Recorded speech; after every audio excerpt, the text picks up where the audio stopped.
mubyo twebaza nnyo Allah subhanahu wa ta'ala kubanga twasomera wano ensotoka ne tufuna omusingi ne tufuna ettaala eyo gye tutambuza eyo mu nsi yonna. Tuzaako kwebaza Allah olwa Sheikh Idrisa Lubega obulamu bwe yamuwa n'amagezi n'amaanyi gonna ge yateekawo okubeera nga eddiini eno egenda mu maaso.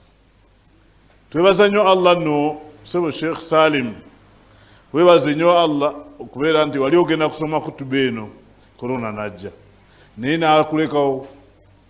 Akabuka kajja kamu bwe kati naye kasattiza ensi, tewali nnyonyi yali esituka, tewali ngundu y'amaanyi ekubwa, tewali ayagala visa egenda egindi oba egindi. Ne tuyimiriza omukolo gwaffe guno naye nga ono Sheikh waffe yali ow'okusoma. Sebo Allah akukuumye olw'ensonga ye z'amanyi era weebale nnyo otuukiriza. Anjazit weebale Sheikh Salim Bosa, tugenda n'eri eryakyaka kubanga muzzukulu wa Sheikh Bosa.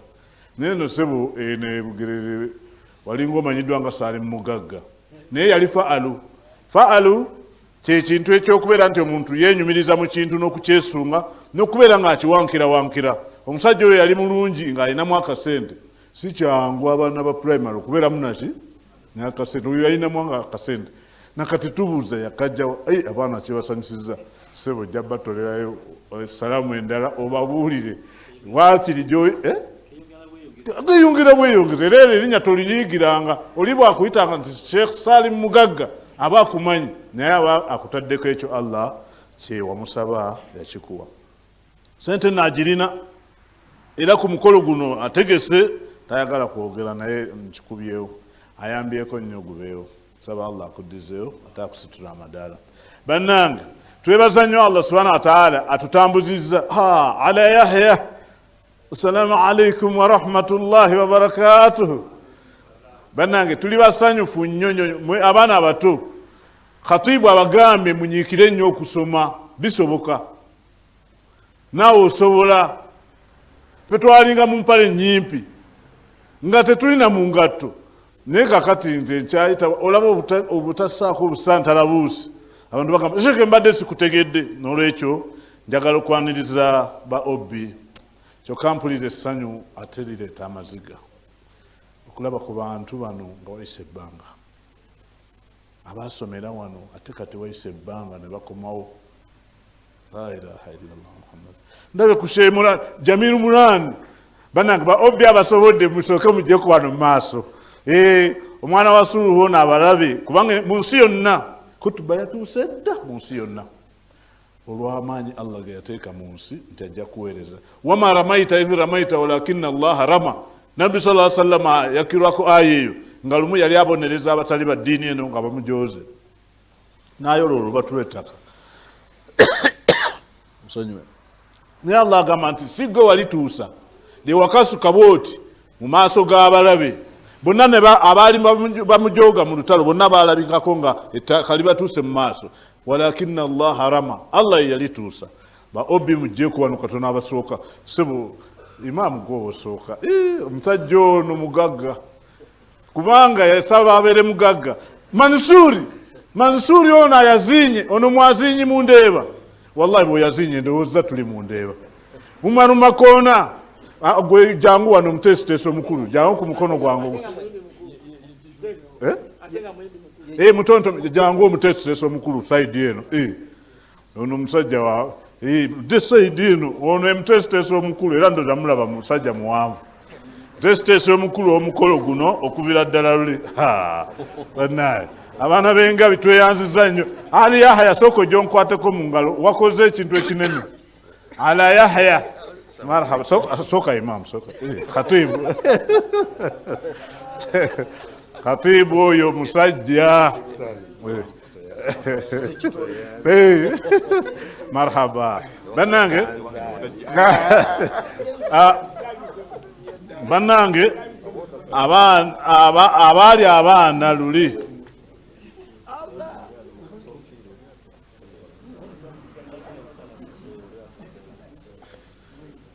abaali abaana luli kakati bamasheekhe kati ba businessmen ab'amaanyi wakiri nze ngenda nsiima buli kyendabyeko nkisiima bannange essaawa eno ŋŋamba nti omukolo ogwa nsotoka ati 60 ne bwe guba gukomye wano kutuba ebadde etujjukiza omusajja alaajanye eddoboozi ne lyesala ng'awulira muli tasobola kukola taabiri emalayo agambye nti buli ayasomera wano tuusa kye wasoma buli ayasomera wano mukovaayo oyo mukoddomi wange mulaba subhanallah sotoka agasa banange sebo omulamwa theme gwe mulamwa omumuli omulamwa gw'omwaka guno gugamba nti sotoka agasa naye naawe gy'oli ogasa mbalaza omwazinyi omundeeba atuddiddemu ate bwate we yayaziinanga wano ensotoka era nze bwe mbeera mu Kampala ŋŋamba abantu tebamanyi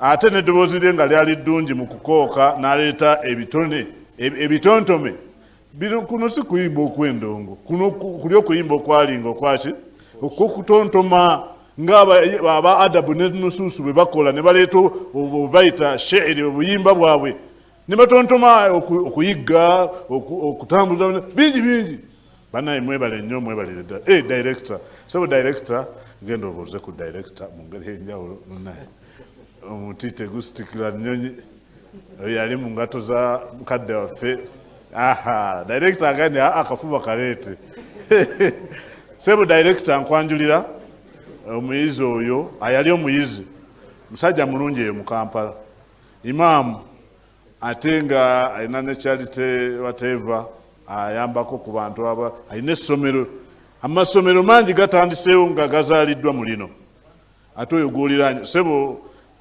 Sheikh Elias buuzaako ku director kyuka nedda mubuuze kino kya ceremonial bya mikolo oyo sebo gw'obuuza eyomu ku ba OB naye nga alambuza abantu ensi eno n'okubabuulira ebisolo mu Luwarabu simanyi oba embogo bagiyita batya naye nga abalaga embogo n'abalaga ensolo ez'amaanyi era n'aba mulabe ku magazini ya Nsotoka 60 yataddemu ng'ali mu mirimu mwennyini ng'ali n'emmotoka ez'emipiira eminene ali mu kibira alambuza bannaye abantu bonna subhanallah umalumakoona ekirevu ekyange kyagaana naye ekyamakoona ne kijja oyo mutabani wa mwazinyi wa wano makoona ate ye mukulembeze omu ku bakulembeze bayimamu baffe ku muziki Haruna Taibu Mutambala genda obuuze ku mukulembeze w'essomero genda obuuze mutolere ku salaamu sebo oyo mwana wa musajja wa Sheikh kubayitanga Mutambala Taibu Mutambala Fauzi oba Khalid Fauzi waliwo ayafa Allah musaza Fauzi kulwa Haji Khalid Kakaire genda obuuze ku mukulembeze w'ekifo kino Kakaire yali yeeyita miliyoni ya Wabugerere simanyi oba abaana bazirina abaana bazirina oba tebazirina gwe se bakiikiridde Bugembe buuza ku mukulu w'essomero omukulembeze w'essomero lino mashallah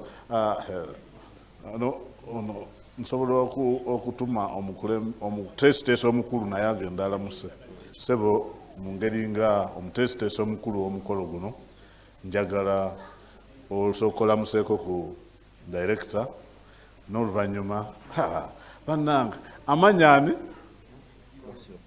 Allah akbar amanyi yateekako housing endala housing gye yateekako sobola kumanya nti yekkolo oli obaffe owedda bannange abaana mwebale nnyo abaali abaana ku luli njagala kubeera nga tugenda kubamalayo naye njagala omukulembeze sooka ogende olamuse ku mukulembeze muno gwe mukulembeze w'omukolo guno mutesiteesi omukulu omala ojja oyogereyo akagambo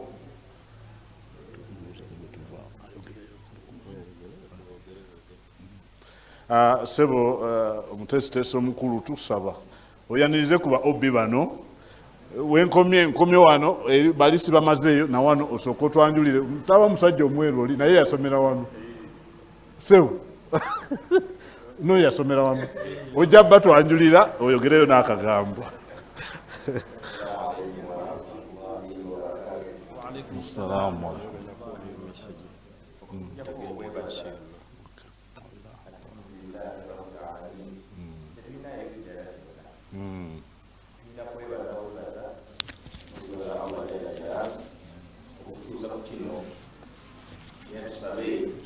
tusene kubisingako awo biidhinillah.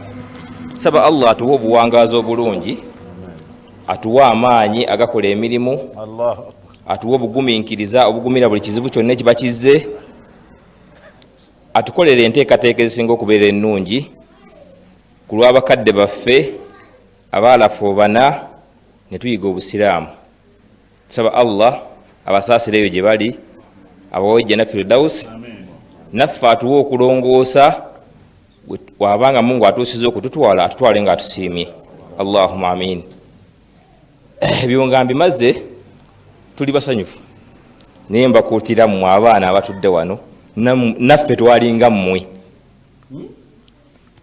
naffe bemulaba wano twalinga mmwe n'okusingako, kuba kati ensi ekuze, mwina ne jaketi munyirira masha Allah, naye sebesweta nga tefunika, naye alhamdulillah twakula era tuweereza. Wasuya yange eri mmwe nga sinadda ku bano basajja bakulu balina ebyafaayo byabwe byonna byanjawulo, alhamdulillah.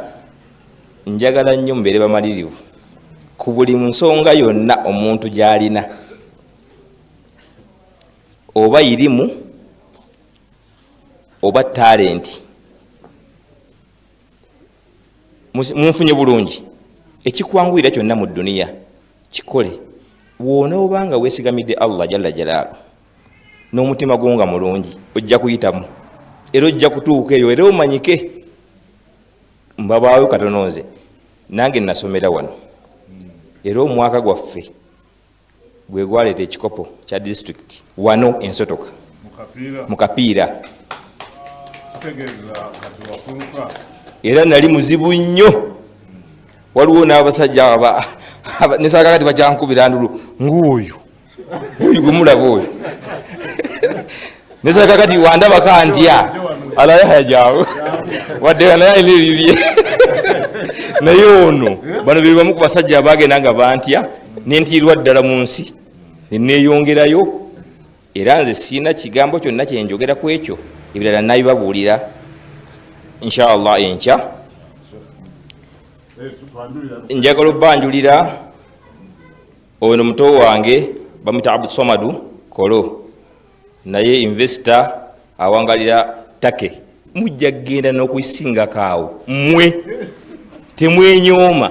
Ensi ya Mungu ngazi era ebifo byamwe gyebiri,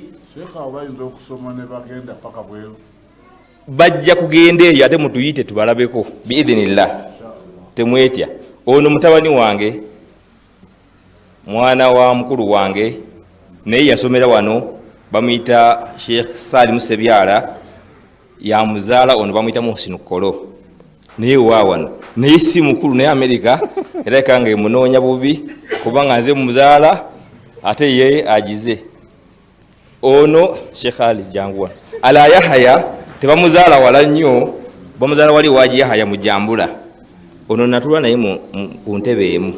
Ebyafaayo byaffe n'ono bingi, era bwe tujja ntugiramu tujja ntereera tuva kugira era kati tuteredde alhamdulillah.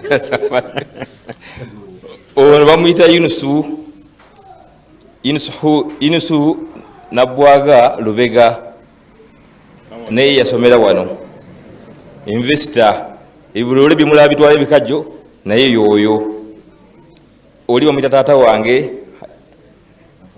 Tata Lukumani, era ndoza nange nze Lukumani. Kati bano siba myaka gyange naye senior obbi nabo beebo. Ono nono amanya Muzamilu Idris Umaru Kalungi. Wabarakallahu fika. Assalamu alaikum wa rahmatullahi wa barakatuh. Kusookera ddala njagala kwaniriza mukulu w'essomero Sheikh Muhammad Kolo, ate ssebo twaniriza director Sheikh Asim Idris Lubega, ba OBs mwenna ne ba OGs abasomera no mu madarasa telhadi islaami nsotoka. Wa innahu la fakhrun, kino kye tulina tukyeyagaliramu, kye muli kye twali. Natandikira wano P1 mu 1988 nenvaawo nga ntudde P7 1994. Natandika siniya wano 1995 era bwe natuula nabo Yunus wuuno wano Jamiru Arua Jamiru Kalina abiri wuuli n'abalala Sawiya ali eri bwe twatuula ekyomusanvu. Twakola no bulungi era twayita. Naye kyenjagala obbakubiriza abayizi abakyasomera wano ensotoka kwe kumanya nti essomero lino muti ogw'ebibala. Muti ogwaki? Ogw'ebibala. Tulina bakadde baffe abazze nga bayita muno. Tetwasoma nabo ate nga basomesa baffe, abamu basomesa babasomesa baffe. Nga Sheikh Kalanzi yaliko principal owa Bilali Kakiri. Sheikh Ahmada, Dr. Ahmada Kisule, the ambassador yayitira wano. Ambassador Yahya Semuddu yayitira wano. Hamidu Byamugenzi yayitira wano. Tulina Dr. Wema Sindi, Badiru Hassan Segujja yayitira wano. Tulina abantu bangi ddala abayitidde mu ssomero lino nga basoma. Ono mukadde waffe Sheikh Salim Nabugerere yali musomesa waffe n'atusomesa wano, ate n'avaawo n'agenda neyeeyongerayo n'asoma e Madiina. Sebo tukwebaza tukumaakuma ba Obbi, ate era n'otabeera mu kifaananyi kiri nti abo baana buki wabula n'osigala nga tutambulira wamu. Nkubiriza ba Obbis ne ba Oggies abaayita mu nsotoka okumanya kye twafuna wano nti ly'ettaala eritumulisiza ffenna. Wallahi kyenkwasa ennaku n'amaziga bwe mpulira omuntu yenna nti yasomera ensotoka, ne mpulira oba yalokose, ne mpulira nti oba anywa omwenge, ekintu ekyo mu butuufu kyennyamiza omuki, naye nkakasa nti abaayita wano mu nsotoka ttaala etumulisiza ffenna mu nsi. Musingi gwe twafuna wano munywevu, gwali ddala munywevu. Seeko oyo yatusomesa Sheikh Idris yeewaayo n'obumalirivu, ng'akeera wano n'atuula n'awuliriza amahfudhaati, n'awuliriza Qur'an, n'agenda ng'alondoola buli kiraasi. Yatuyigiriza okuba abakozi, era tuli bakozi. N'atuyigiriza okuba abagumiikiriza. Bano yetwagumiikiriza wano.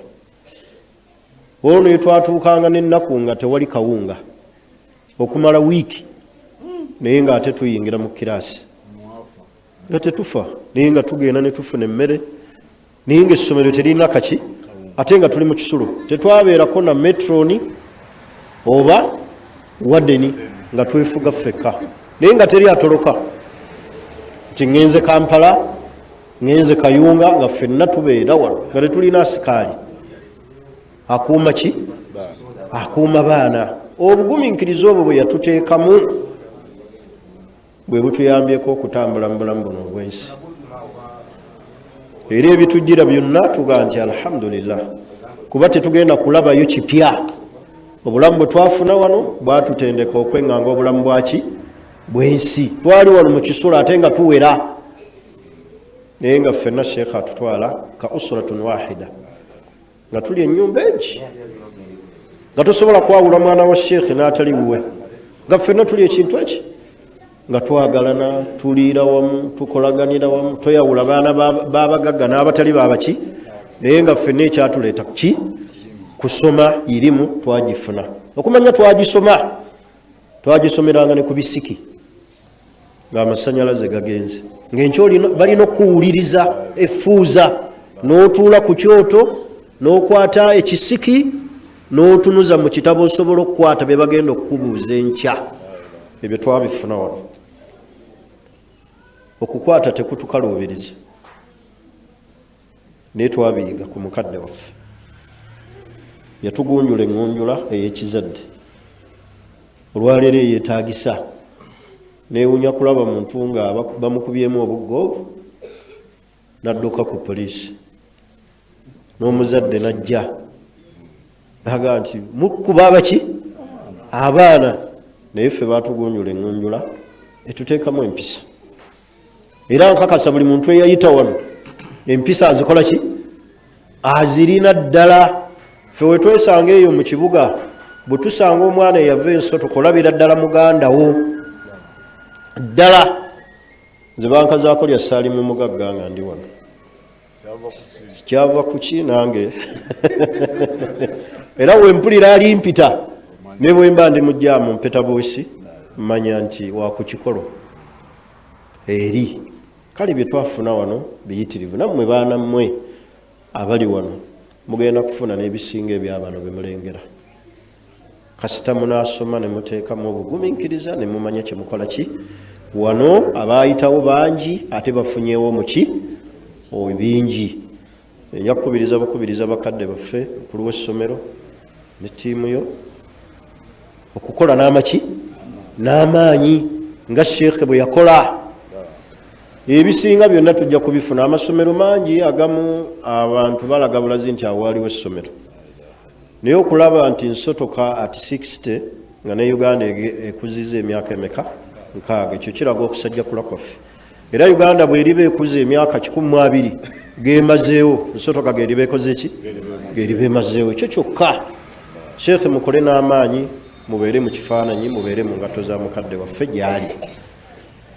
Tubeere nga tutambuza obuki obusiraamu bwaffe kuba tubweyagaliramu. Essomero lino ge gamu ku masomero g'osobola okubeera nti baga nti yogera gye wasomera nga tolinaamu wadde ensonyi. Ba oggi abawala tuyimirireko abantu batulabe. Nsotoka at 60 nga bwe tugaa nti nsotoka agasa agasiza ddala, naawe gy'oli eyo ogasa bakwenyumirizaamu. Abawala baliwa ba oggi abasadde naffe. Allahu akbar. Ebibala bingi naye ndowooza ekijja ate okusingawo enkya kijja kuba kiki? Kijjobi. Enkya insha Allah nga tuli wano mu kwejjukanya bye twayitamu nga tusanyuka ate n'okujjukira mukadde waffe bye yatusomesa ddala mu butuufu, bye yatusomesa ddala byebyo ogasa nga Nsoroka bwe yatugasa. Kakasa nti Nsoroka akola ki? Agasa. Era atukoze eki? Atugasizza. Meseji yange nagiwadde abaana ba Sheekhe mu khutuba, saagala kugiddamu. Tubeere bumu ng'abaana Sheekhe be yaleka ab'omuntu mbweze. Sheekhe teyalina busosoze bwonna.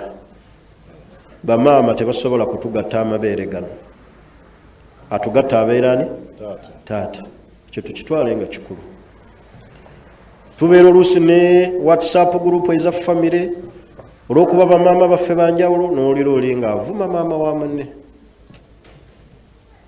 Gwolooze nga bavuma maama wa munno senga bavuma wo. Tukuumoye bamaama baffe mu kitiibwa nti Sheekhe alinga omuki omulamu. Waliwo omuntu yali asobola okwogera ekigambo nga Sheekhe waali, naye bannaaye bye twayiga wano bitumulisiza era tubiganyuddwamu. Nze ndi muto nnyo mu nsotoka lwakuba bano bampadde khutuba, ndowooza nakula bukuzi, naye ndi muto nnyo kuba ensoroka erina emyaka 6 nga nali wano mu 88. Tuli bajjo wano kuba ono mukadde waffe yatusomesa mu pitu, naye kati mumulabanga wali nnyo naye nga twakava wano jjo. Naye nammwe saba Allah abasobozese musome mutuuke neewala gye tutaakola ki. Seeka yalina omutima omulungi. Nzijukira olunaku lumu lwe nafuna sikaala nga ngenda okusoma, yampita n'antuuza wali kashedi n'annaamira ebigambo. era nampa ne Sseggwanga nava naye awo Seekadirisi. Nze nasomera wano, muyinza okuba temukimanyi wadde bampitanga Saalimu Mugagga, naye nasomera wano nga ndi mulekwa.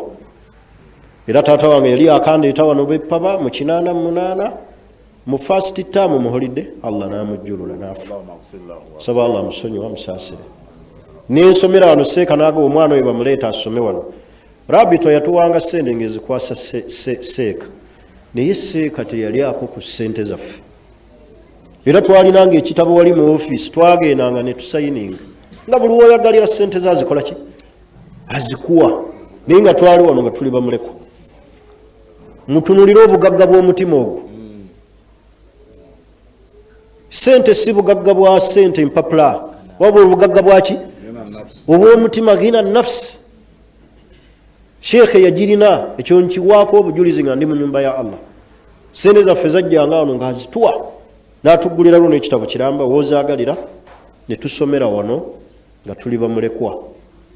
Era kyova olaba ekikwata ku nsotoka ngamba nti sirina service gye nafuna wano, sirina kye nnyinza kuwa ssomero lino, mpaayo buli kyonna kye mba nninako obusobozi. Abamu bayinza okuba badde tebakimanyi, nzijukira ekyo kye nafuna wano, nakusoma wano nga sisasudde, nenvaawo neŋŋenda olw'omutima gw'omusajja oyo. Saba Allah amusonyiwe, amusaasire gyali mu kabuli.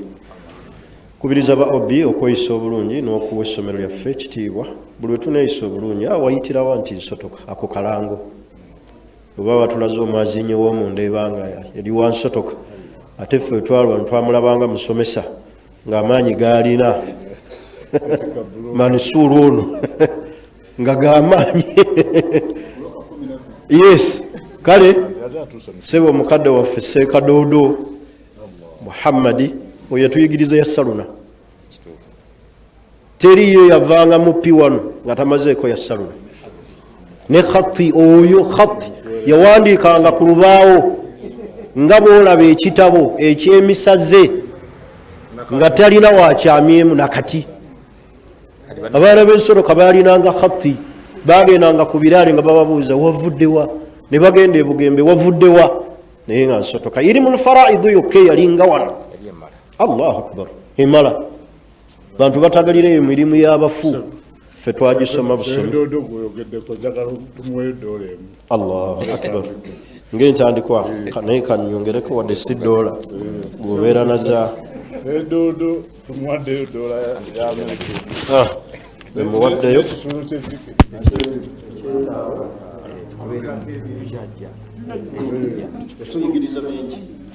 kutuyigiriza ya Saluna okuwandiika khatti, okugifuna ntuufu. Yali musajja nga takuba misiitaale kuki ku lubaawo, wabula nga awandiika buki. Sebo tukwebaza okututendeka ne bakadde baffe baneetu director Sebo n'otusonyiwa, twebalize banno bemutambuza nabo ekintu. Ate twebalize nnyo mukadde waffe ali e Canada, Dr. Yunusu Lubega, Idris Lubega, olw'okwewaayo n'okutumbula Kulaani mu ssomero lino. Kyakola kimukakatako, si ffe twali badde tumwebaze, ne tusaba Allah amukole ki, amusiime, amwebaze era amusasulemu ekisinga obulungi. Obubaka obwo bwe njagadde okutuusa gye muli. Bakadde baffe bangi bajja kuba wano enkya, bayitirivu ddala, ate nga n'abamu beesunga okulaba nti bagenda kusula eno olw'obukulu bwakyo, abalala bakyajja. Kale tubeere nga twetegekera omukolo gw'enkya, biivinillah gutambule bulungi. Sebo ebigambo byange ebyo nsiibula ntya baobi jangu gwe Ali Yahya olwa Haji Yahya yatuliisanga wano. Haji Yahya yatuliisanga wano. Haji Yahya emigaati jambula nga tubiira lwa Haji Yahya, amagi ga Sekoko ennaanaasi eyo nga tukyama bukyami. Weebaze ate ne mu linnya lya ambasada Dr. Semuddu.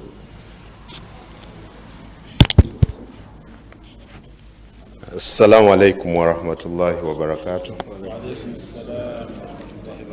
Twebaza Allah subhanahu wa ta'ala okubeera nga atusobozesezza Yahya saliwe kwese Yahaya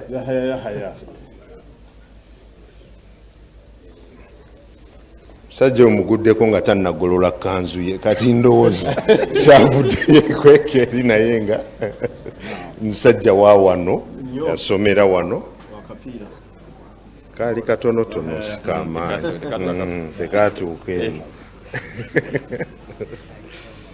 yatwebaza Allah subhanahu wa ta'ala atusobozesezza okusalira wano ejjuma twalaganye okusalira ejjuma wano nga bagiranze okuva omwaka guli nene tusonere netulemererwa jamu nga muyitirivu mu kibuga twagayaddemuko n'abadde alina waagenda mu ddwaliro nga tawulira bulungi nene tugamba mukube ejjuma tugisanga tetugisanga nga naye tutambule we tunasanga tunasaala zuhuri inshallah naye tusanze ejjuma hatwibu webale tulindalindako mu ngeri eyo tuli basanyufu nnyo ate nze ndi wa ku kyalo kuno kwennyini wali across mu Jambula wali Haji Yahayo w'ekisa Nambeemu ye taata wange n'abalala ffenna tuyitidde mu ssomero lino okutandika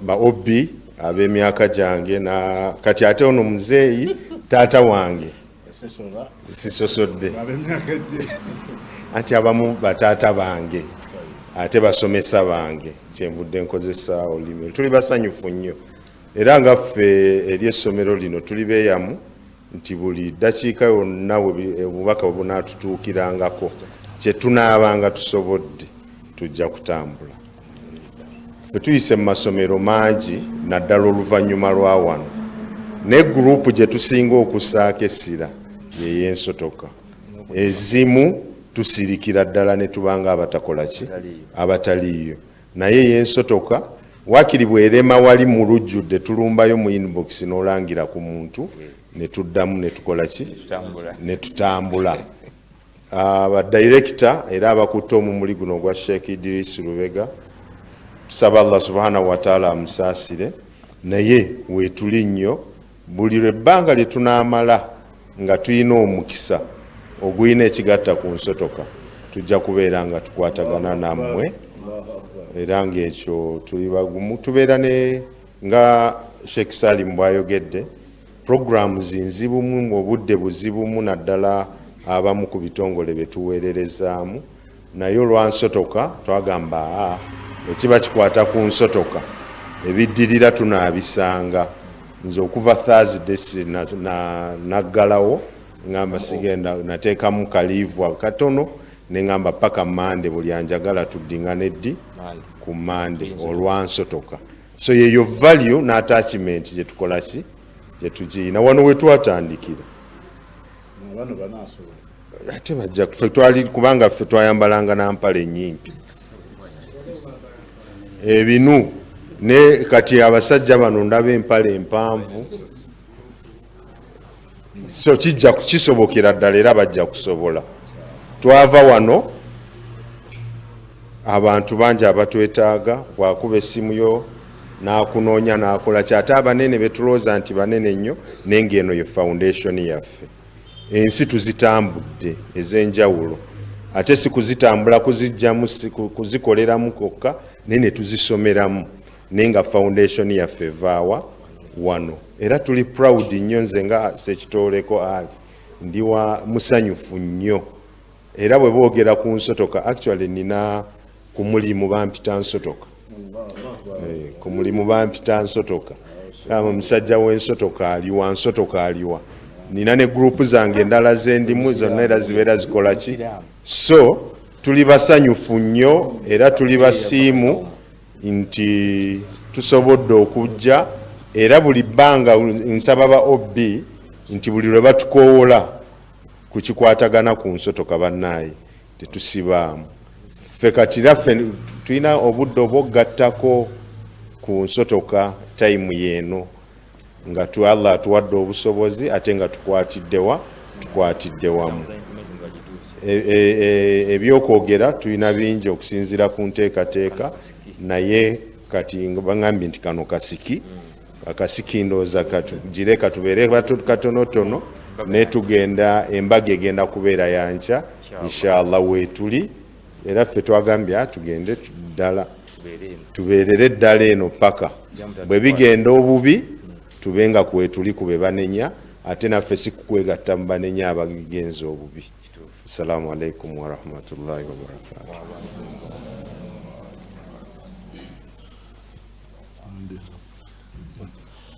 Assalamu alaikum warahmatullahi wabarakatuh.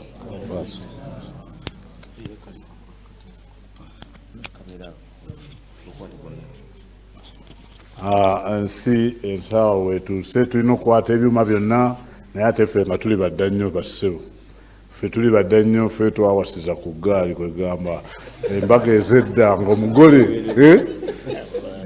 mu mbeera efaanana bwetyo kitegeeza nti bino tulaba bipya naye okusooka twebaza nnyo aba suluhu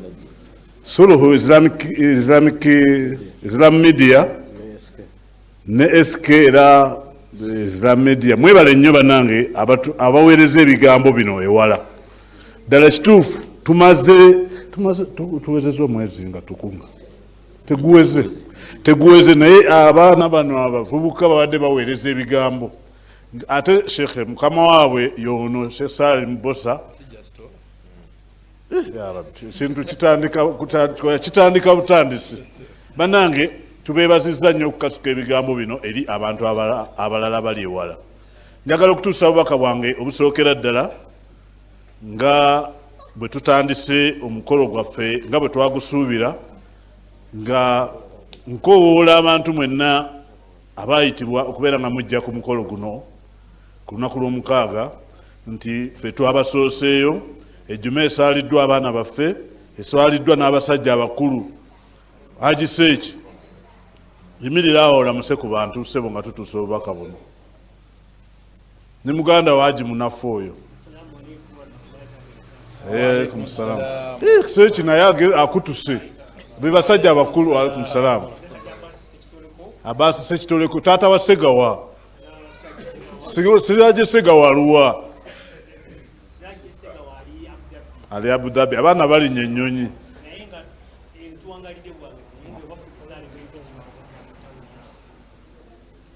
alhamdulillah Haji Munafu tola salamu alaikum salaam wa rahmatullahi wa barakatuh.